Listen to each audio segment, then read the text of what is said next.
Prime Asia বিশ্ববিদ্যালয়ের শিক্ষার্থী পারভেজ হত্যাকাণ্ডে 2 নারী শিক্ষার্থীর সংশ্লিষ্টতা নিয়ে চলছে ব্যাপক আলোচনা।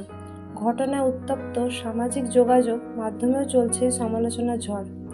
এর মাঝেই নিজের প্রতিক্রিয়া জানিয়েছেন ঢাকা চলচ্চিত্রের জনপ্রিয় অভিনেতা মনোয়ার হোসেন ডিপজল।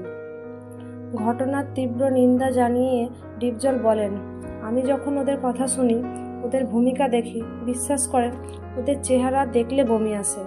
একজন শিক্ষার্থীর জীবন এভাবে শেষ হবে আর ওরা চুপ করে দাঁড়িয়ে থাকবে? এটা কিভাবে মেনে নেয়?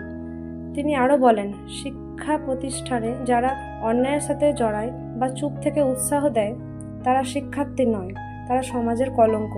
ওদের বিচার হওয়া উচিত যাতে আর কোনো পারভেজ মরে না যায়। তবে একটা কথা স্পষ্ট, পারভেজ হত্যার ঘটনায় শুধু 1 বা 2 জন নয়, জড়িত সকলের বিচার চায় সাধারণ মানুষ। তো ভিউয়ার্স, এই বিষয়ে আপনার কি মতামত কমেন্টে জানাতে ভুলবেন না।